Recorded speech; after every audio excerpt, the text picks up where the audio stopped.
This is the Bahamas Tonight, the Northern Edition. Good evening. I'm Sabrina Brown. Thank you for joining us. The nation's leader was on Grand Bahama today. The Prime Minister's visit comes as the government prepares to make its final decision regarding the expired portions of the Hawksbill Creek Agreement. Joan Davis-Roll reports. The Prime Minister on Grand Bahama today ahead of a major announcement. This announcement is designed to help to write a new chapter in Grand Bahama's history. Prime Minister the Right Honorable Perry Christie, along with a delegation of officials from the nation's capital, arrived on Grand Bahama Thursday morning. The nation's leader arriving at the Harold Gregory Government Complex, along with executives of a special committee, which the Prime Minister appointed a year ago, known as the Hawksbill Creek Agreement Review Committee.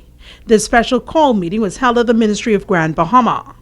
Following that meeting, in an exclusive interview with ZNS News, the Prime Minister underscored the significance of what he described as the final leg of discussions regarding not only the future of Freeport, but the entire island of Grand Bahama. This morning I had the opportunity to meet with the committee to discuss the extent to which negotiations have arrived with the committee, to test some of the findings with the committee with a view to having their views represented to us. The Prime Minister then made this announcement. I would wish to make a communication to Parliament as early as Wednesday that negotiations will continue over the weekend and that I would want to meet again with the committee sometime prior to making my communication on Wednesday to fully brief them on what further developments may have taken place since this meeting this morning. We are waiting for signatures to a memorandum of association, a memorandum of understanding, I beg your pardon, between all of the parties, which will define the way forward for Freeport and Grand Bahama, and for that matter, the Bahamas. The nation's chief stated that the government is unequivocally committed to the future success of the nation's second city. We want to have an economy on the island of Grand Bahama that works in the best interest of the people of Grand Bahama, that creates a greater degree of participation by the people of Freeport in the affairs of Freeport, that most certainly enables the government of the Bahamas to be informed and to participate what's happening in Freeport, because we believe by any such decision, the work of the Port Authority, the results to Grand Bahama will be greatly advanced by investors knowing that they're not just dealing with a company, but they're dealing with a country. Joan Davis-Roll, ZNS Network News. The Prime Minister is expected to return to Grand Bahama tomorrow for the official opening of the 9th United Kingdom Caribbean Forum at the Grand Lucayan Resort. The ministerial forum allows member Caribbean community states to engage in high-level discussions on important binational, regional, and international issues with the United Kingdom. Minister of Foreign Affairs, the Honorable Fred Mitchell, will lead the Bahamian delegation. Nations of the region are trying to get together to exchange views with the British government about their interests in the world and the concerns in the Caribbean sub-region. And we expect an exhaustive set of discussions over those 2 days on things which range from energy security to education, the question of the expanded opportunities in employment and development, to exchange views on foreign policy. It has set a number of sustainable development goals that member states have agreed to reach over the years. Then we will probably have discussion on the special concerns of small island developing states, most of whom, as you know, are really deeply impacted by climate change. And we will discuss ways in which the UK could help us to meet the challenges that we face because of climate change. Security issues will also be on the agenda, issues related to migration, to crime, education, health. The theme for this year's forum is Building a Strong Partnership for Sustainable Growth and Development. Minister for Grand Bahama, the Honorable Dr. Michael Darville, is pleased that Grand Bahama is able to host the 150 international delegates.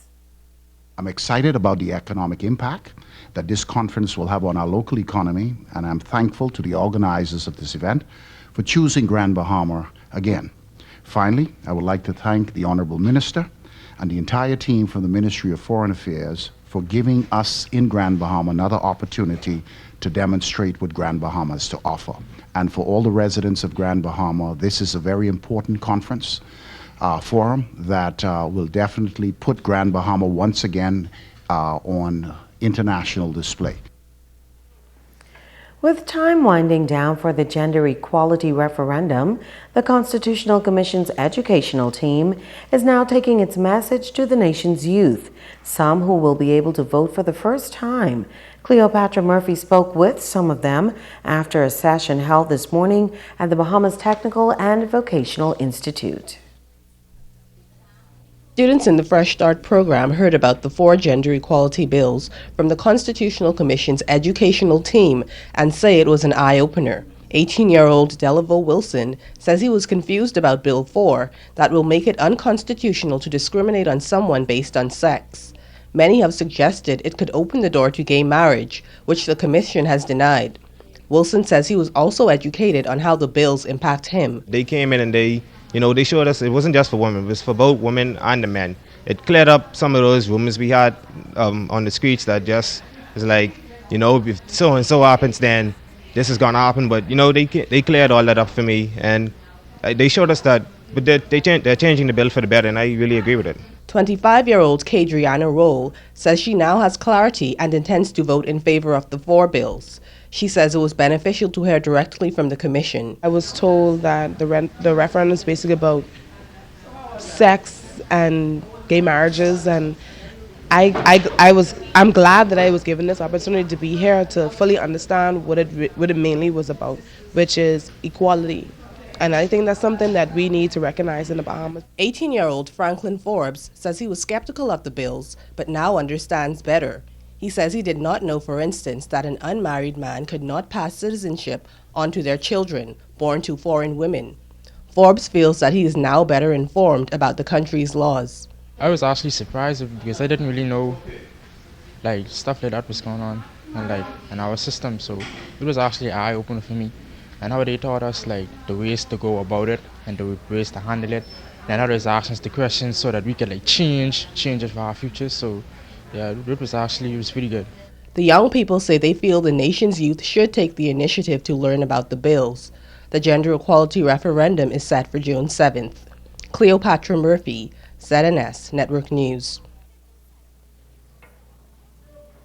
The Constitutional Commission hosting a public information forum at First Baptist Church last evening. Foreign spouse Deborah Williamson has been married to a Bahamian for 8 years and says she found the forum to be very beneficial.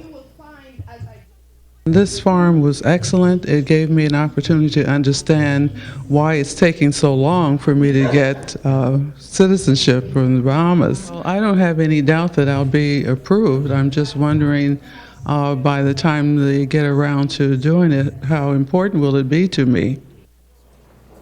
Among those in attendance were members of various Rotaract clubs. Attendees Keturah Bob, James Burrows, and Cecil Williams Jr. valued the forum. I found it to be an excellent session. First of all, it's good to see them here and interacting with the people and ready to answer our questions. Personally, I know I will be voting yes, so it's good to see people here willing to learn more. I brought my younger sisters here. They're not able to vote, but they'll be able to know what's going on and how will it affect them in the future. So if persons are not aware, they can come to the forums such as this. If persons don't want to come to the forum, they want to read on their own, they can either go to the libraries, they can go online, they can pull up all the information, they can talk with persons. There's discussions going on in churches, clubs, everywhere, but we Bahamians, we need to go there and we need to educate ourselves. And there are different ways we can go, and there should be no reason you should say vote no because you don't know. There's no reason you should not know. It's really, if you vote no, it's because that's your personal preference and not because you don't know. Honestly, I was one of the doubters, and I really got a clear understanding, and I think my vote is going to be yes. Men and women in our country should have equal rights, to be able to, for their kids or unmarried or married women to be able to have equal rights, which is equality is something serious, something big, and I hope everybody, like I say, get a clear understanding of it and be able to vote yes to these bills. 38-year-old St. George's Senior High School teacher Michael DeSantos was arraigned in court today for the indecent assault of a 16-year-old girl. The Guyanese man appeared in a black and white jacket and beige pants before Magistrate Debbie Ferguson. Family members, including his fiancée, were in court, where DeSantos, who entered a not guilty plea, wiped tears from his face during proceedings. Police Prosecutor Sergeant Berkeley Simmons requested that bail be denied on the grounds that DeSantos may be a flight risk and may not return to court because he is not a citizen. If bail was granted, he suggested a $10,000 cash bail. DeSantos was represented by attorney Paul Wallace Whitfield, who argued his client poses no flight risk and is in the process of purchasing a home.